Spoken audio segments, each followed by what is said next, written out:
Samahan niyo ulit ako sa aking buhay bukid for today's video. Hello mga kalangga, maayong adlaw or magandang araw po. For today's video, samahan niyo ulit ako sa aking buhay bukid. Ngayong araw mga kalangga, may gagawin kami. Dahil tapos na kaming mag-harvest ng patatas mga kalangga, ayan, pumili kami ng mga seeds para itatanim namin ulit after 3 months.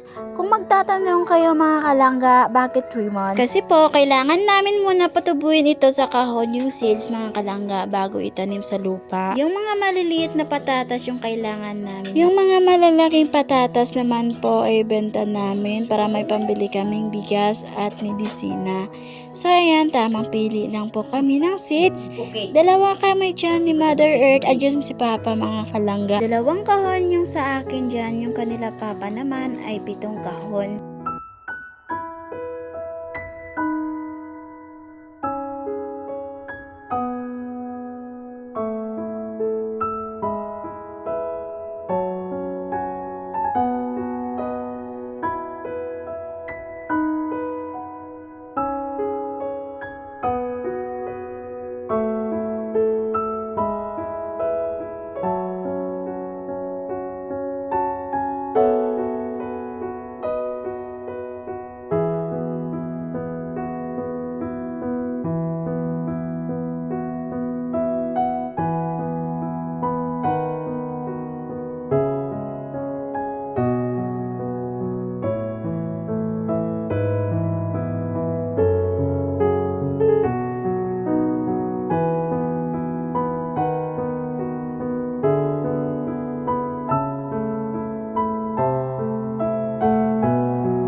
mga kalangga, hanggang dito lang po yung aking mini vlog.